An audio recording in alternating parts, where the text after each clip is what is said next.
Hey podcast listeners, it's Gfire. Today we are featuring singer-songwriter Bronnie from the UK. But before we get into it, I wanted to let you know I've put out a fantastic EP called Choosing My Own Colors on Hot Pink Vinyl. The 5-song all-original album is available for purchase on my website, gfiremusic.com. That's gfiremusic.com. You can also stream Choosing My Own Colors on Spotify, Apple Music, and Bandcamp. Now here's the podcast.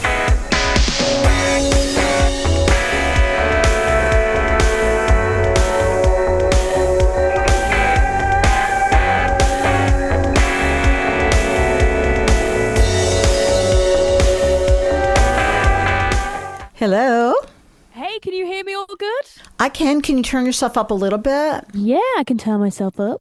Oh, I like that. There we go. Is that better? Oh, that is better, Bronnie. Nice to meet you. Okay, awesome. Thank you so much. Yeah, nice to meet you. Yeah. Where are you? In London? So I'm currently in Liverpool. No way. Yeah. It's Of course. a nice place. Yeah, I've never been there, but I know the Beatles are all from there. Oh, iconic. Yeah. It's a great scene over there. It's kind of like a mini Nashville. It's great. Really? Yeah, because Who we've got knew? Matthew Street, which is like a mini Broadway. Wow. Yeah, it's awesome.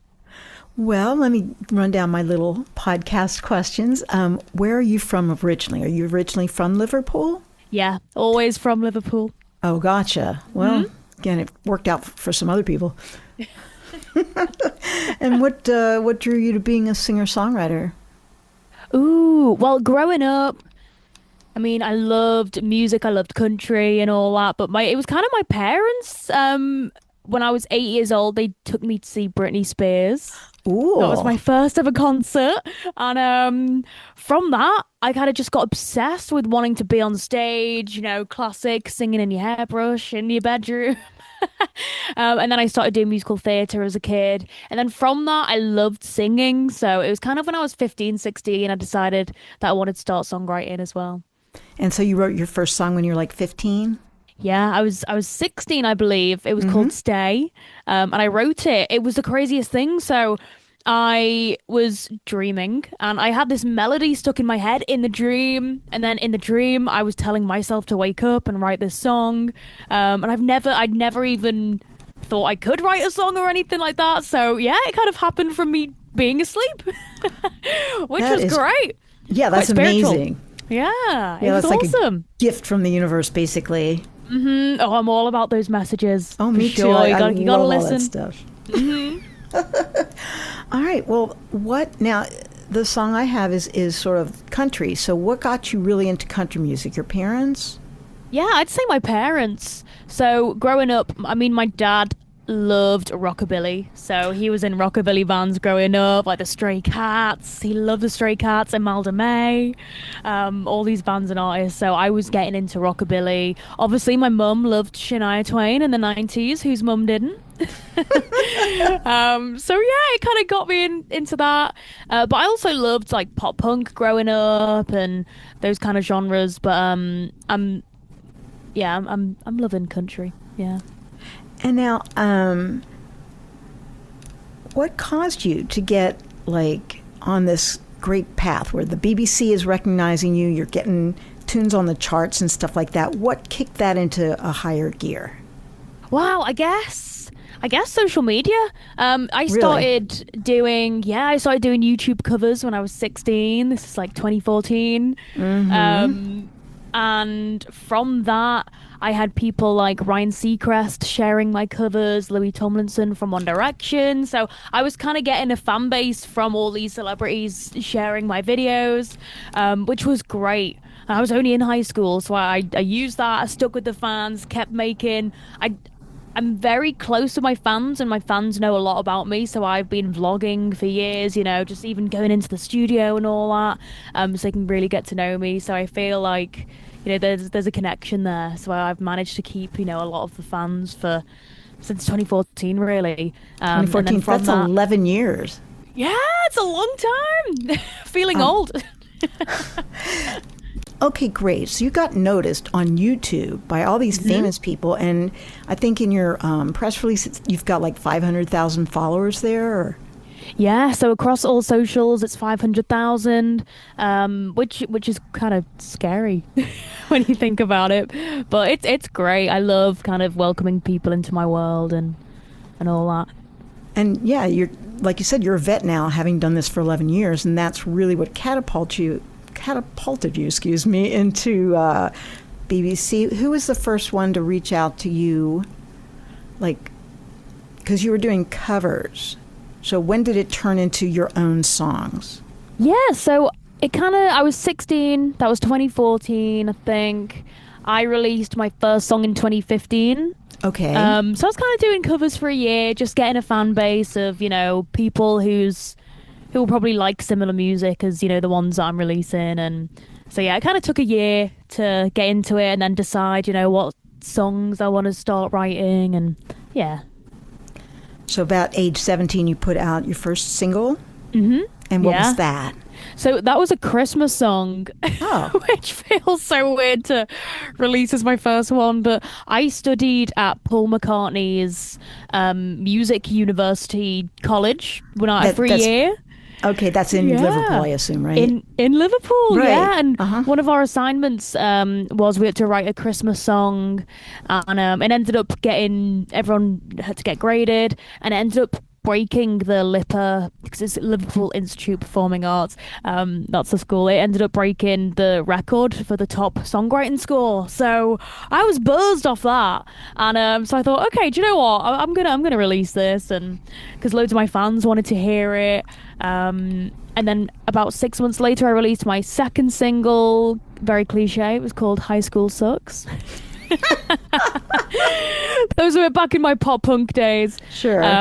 But yeah, I wrote a song. It's kind of just absolutely just taking the mickey out of not wanting, not getting what you want for Christmas. Everyone's annoyed at Christmas time. You always get the person you hate for Secret Santa, and that kind of vibe. It's funny. So it was sort of the anti-Christmas song, right? Okay. And I assume you got tons of likes on that.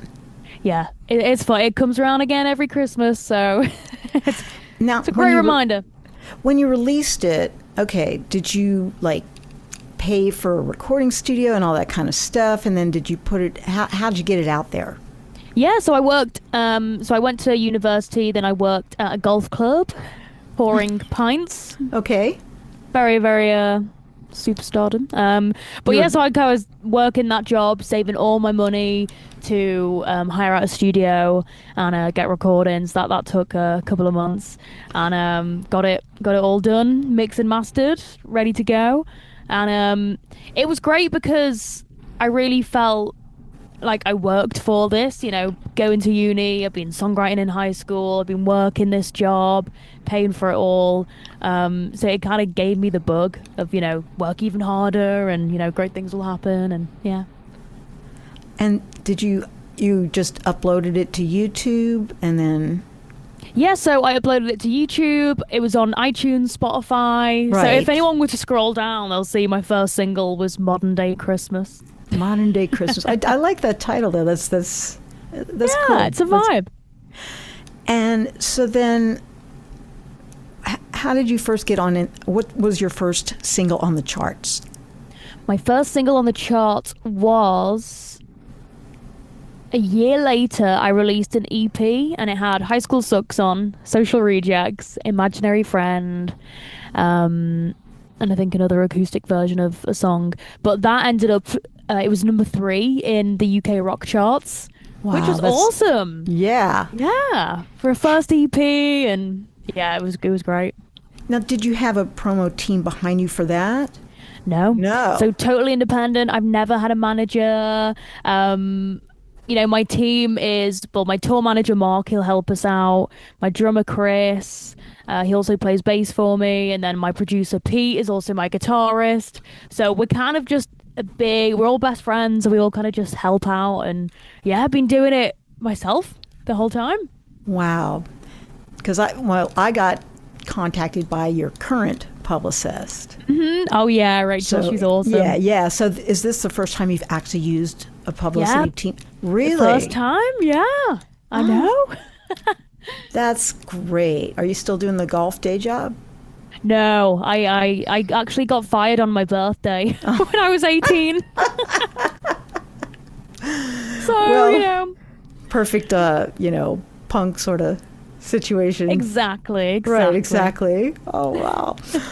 All right, so let's fast forward to now. Now I got the song T for Two, which I was like, this girl sounds great. I loved your vocals. Have you studied vocals or anything? Thank you. No, never. Just been singing.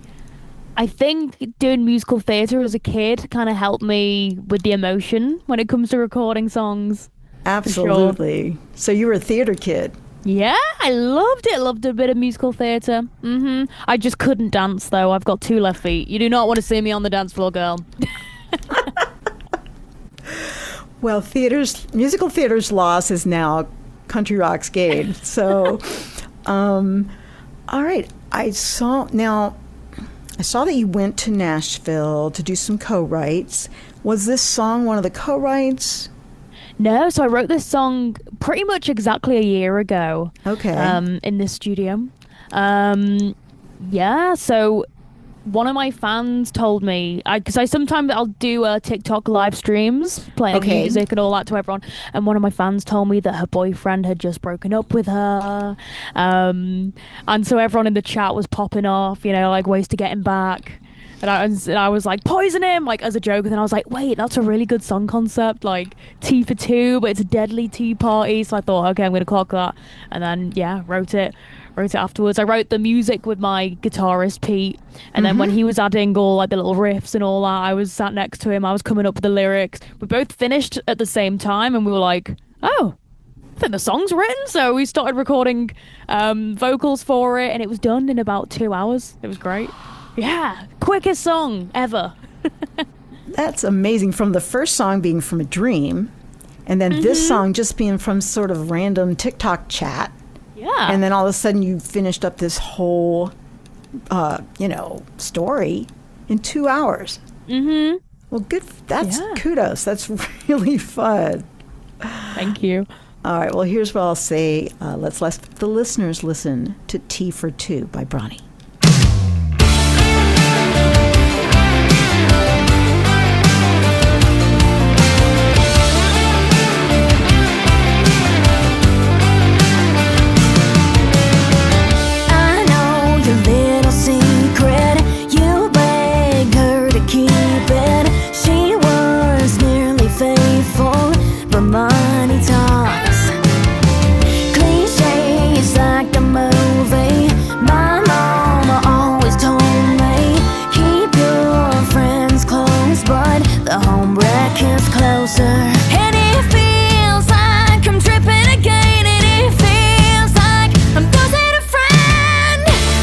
Thinking about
T for two, I'm thinking about, I'm still thinking about how blue looks good on you. I'm wasted nights while you're wasted, taking off her tights. I'm thinking about, I'm thinking about, I'm thinking about T for two, I'm thinking about, I'm thinking about, I'm thinking about T for two, I'm thinking about, I'm still thinking about how blue looks good on you. I'm wasted nights while you're wasted, taking off her tights. I'm thinking about, I'm thinking about, I'm thinking about T for two.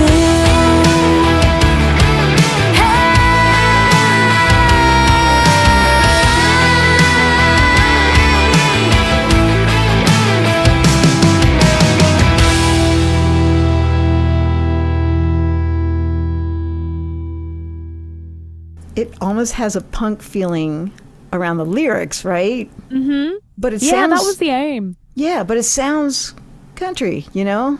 For sure, yeah, because It's got I some just twang wanted on there. to, yeah, I wanted to merge both kind of genres. So lyrically, I would say it's more in the pop punk, what I used to do, and then the feel, the melody, and all that. I wanted it to be country because I am kind of transitioning from pop punk to country rock. So I thought, okay, this will be like the perfect happy medium for both of my fans. And it's doing well for you? Yeah, it's doing awesome. It was number one in the UK country charts for 3 days, which was just crazy. It was awesome. And I actually had quite of a nightmare because I had it on pre-order for a whole month, Okay. and on the day, none of the pre-orders had gone through. So I was like, no, I'm not gonna chart. So I think that's why I had to reschedule this because I was then in my mailing list trying to tell everyone, guys, it didn't go through. We've all got to buy it again. And then everyone was being so supportive. Everyone bought it again, and then we ended up charting number one, which was great. Oh my gosh. Yeah, I know that feeling. Mm-hmm. When I did my Yeah. last release, the vinyl wasn't ready by the time of the show, so I had nothing but pre-orders. Oh no. I couldn't even sell at my vinyl release party. I couldn't actually sell the physical vinyl. Yeah. Vinyls so take a long time. they do. They took longer than I thought they would. Mm-hmm. Yeah, I thought it'd be 2 months for me. It ended up being 6 months for my last album. I was like, oh, that's not Yeah, good. next time I'm going to plan for that length of time. So, well, cool. How about career highlights to date? Did you have any shows you played that were like the best thing ever? Yeah, I'd definitely say I supported. Have you heard of they're like a pop girl group called Little Mix? Little Mix? Yeah, so they were massive in the UK. They were like okay. a stadium band. They were on X Factor the same year as One Direction. It was all that Okay. big. Okay. I got to tour with them, so I got to play stadiums with them. That was incredible. Which Definitely stadiums? that. Did you play like Wembley and stuff? No, I didn't get to play Wembley, unfortunately, but Okay. I got to play in Liverpool, on the Wirral, which was awesome. Had the best time. I'd also say I think, honestly, charting number one in the country charts, supporting Little Mix in a stadium. I would also say, charting number one in the rock charts. Nice. That was about 3 years ago. That was cool. Which song was that? It was a song called Scream. I just love this punk mentality. This is so up my alley. So cool. So what was Scream about? So Scream was about, when, I mean, it's hard because I don't really have many enemies. I'm kind of just civil, but there was one band in the scene that was just ticking me off a bit, and it kind of got to a point where we both toured together, but they ended up being dicks, like really misogynistic and all that. They were kind of out to get us, and I was constantly looking at the social medias to see like what they're gonna tweet about and all that. And I was like, wait, I'm acting like I'm their biggest fan. Like, do you know what I mean? I'm like, I'm the one looking at their socials all the time. Like, that's what a fangirl's meant to do. Like, hell no. So I kind of wrote it about, like, you got yourself a new fan, and I guess that's me. But, like, you guys just make me absolutely want to scream. blah blah blah. It was. Do you know what? I wrote it as a joke. I was like, let's just write a really quick song just about this, just to get it out. And I was Yeah. like, that's actually quite catchy. Okay, because sometimes I'll write songs if I'm feeling a certain way. I'll write songs just to put lyrics down, just to kind of journal, just to get my feelings out. And I'm like, this song won't see the light of day. But this one, I was like, do you know what? This is quite catchy. Let's do a rough demo. And then I started playing it live, and everyone loved it. So I released it, and it ended up being #1 accidentally, so that was a good thing. So things really are falling into place for you. Yeah, gotta believe in good karma. Exactly. You gotta do good, and good things will happen. Yeah, but like I said, I like mushing different genres together, just being unexpected. Like on T for Two, you had that unexpected key change. I'm like, oh, where'd that come from? Oh, awesome! We like that. I did. It was like you put a lot of cool stuff into that track. Oh, thank you so much. Yeah, we used a resonator guitar. It's the first time on this track with like the little twangs and the verses. So I think just little things like that and having the banjo in the mix really made it come to life. Yeah, that added that little bit of country. Mm-hmm. Awesome. Do you have any cautionary tales? Like, anything that you're like, look out for this. It sounds like at least look out for misogynistic bands. Oh, I think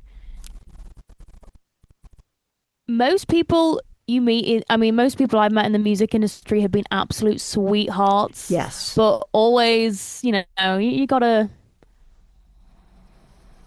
If a guy talks about their girlfriend on tour or another woman in a patronizing way and all that, to them it might be funny, but if they're saying that in front of you, like, what are they like behind closed doors? Like, Ooh. even like little jokes, they always end up being the worst kind of dudes. Yeah, just trust the happy people. And I like to surround myself with just really happy people who don't talk about anyone in a bad light, because then okay, they're not going to talk about me, Exactly. Yeah. So yeah, just sure. sort of, don't have Find your blinders on. people. Yeah, find the good people. All right, let's see. We kind of described how you built your fan base. How often do you post like YouTube videos and TikTok? Do you have like a schedule?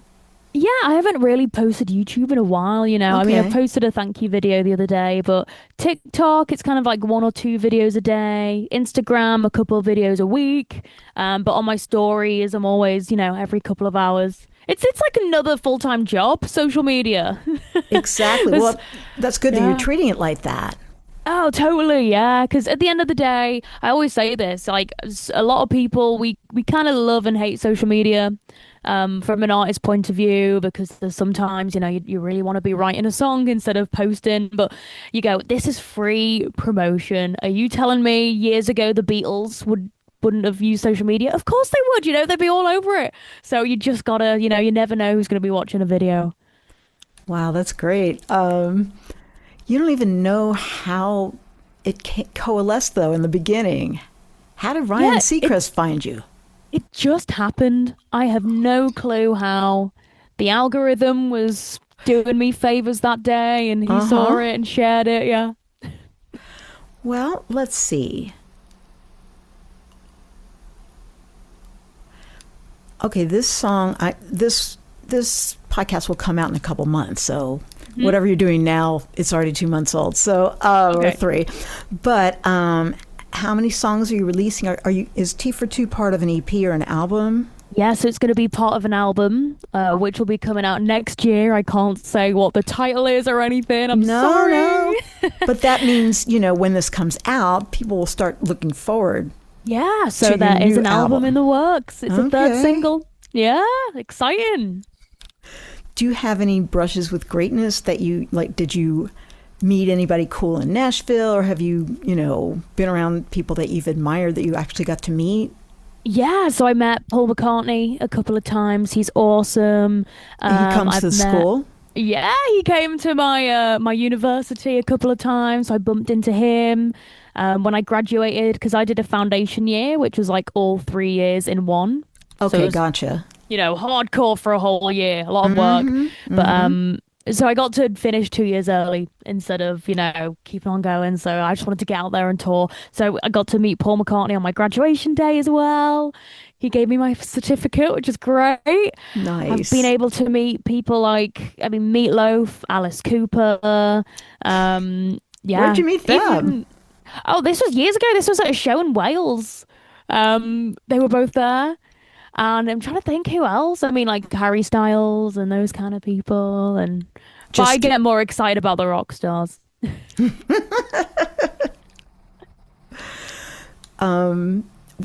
Were you just a fan in these situations? Yeah, so or were you with playing? Paul, it was for writing. I was playing a show, and they were in the same venue in like a different room, which was great. Have you heard of The Darkness? I don't know them, no. Okay, so they have a song called "I Believe in a Thing Called Love." You might have heard it. I may have. Yeah, the lead singer Justin Hawkins, he was playing the same venue as us once, and they're massive in the UK. So yeah, just things like that. I think people always say, never meet your heroes or anything like that, but everyone I met in the music industry has been an absolute sweetheart for sure. That's good to hear. So Alice Cooper was nice. Oh, he was the nicest, honestly. Nicest celeb I've ever met. So nice. Oh, I love that early Alice Cooper stuff. Oh, when he was on Wayne's World, I was like, yes, it's my favorite movie. That totally resonates with me, yeah. Do you have any other sort of interesting stories that have happened along the way that might be fun for our listeners? Oh, okay. You guys will like this one. So we were in Germany. This was Christmas time, about just 11th of December 2023. It's cold. It's Christmassy. We played a great show in Munich, and it starts snowing outside. And we're like, oh, this is so cute. It's like a movie. And the door guy was like, oh, it's not going to be cute for long. And we were like, what do you mean? We came out of the venue, and honestly, the snow was about 6 feet deep. Well, 6 foot high.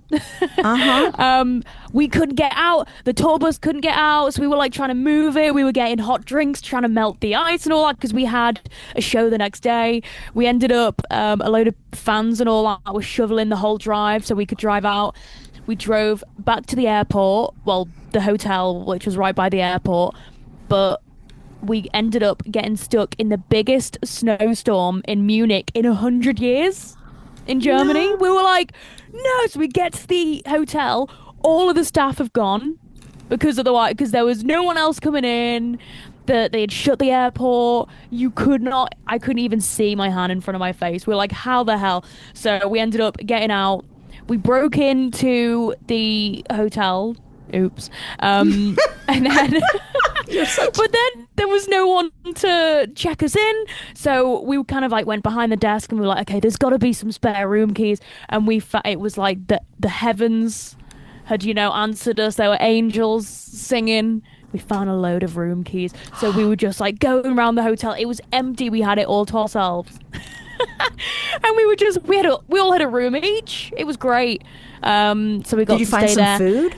Well, the chef was there. I don't know why he didn't go home or anything. So in the morning, it was us and another family.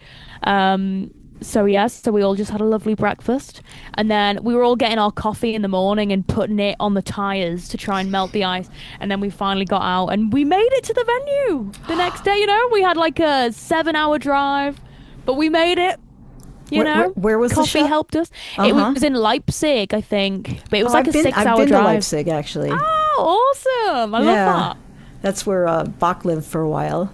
Oh, cool! Yeah, there's an actual Bach museum in Leipzig. Oh, awesome! Yeah, they had a harpsichord. I played a little Bach on the harpsichords. Oh, I love that. Yeah. Hell yeah! It's a great place. I love Germany.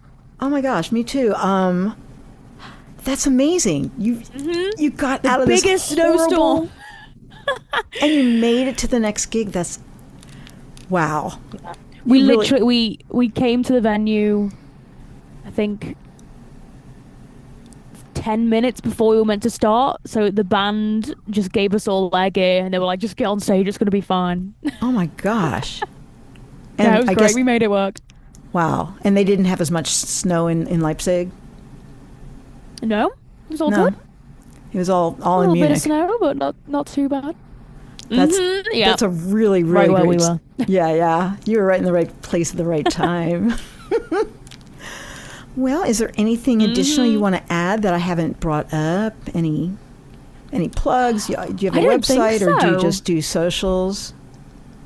Yeah, so I've got socials, Bronnie Music, so BRONNIE, and then my Spotify, Apple Music, and all that is just Bronnie. I have a merch website, so I also have my own wax melt and candle line. It's called wickedwix.com, but my merch is on there because I didn't want to pay for 2 different websites. I gotcha. So So you got merch So, and yeah, just- also candles that you manufacture. yeah. Uh-huh. I love it because I love Halloween. Halloween's my favorite time of year, so we do like kind of like Halloween inspired wax melts and candles. So it's fun, and we name a load after my songs. That's all on my website, wickedwix.com. Everything's in the link in my bio. But this has been great. I love this interview. Excellent. Oh, it's been lovely to talk to you, Bronnie. Oh, thank you so much. Okay, best of luck in all your future musical endeavors. Oh, thank you. I love your hair, by the way. Looks I love yours. gorgeous. I used to have pink hair. Great minds think alike. Exactly. We Exactly. go for the natural hair color. Oh, yes. Totally natural.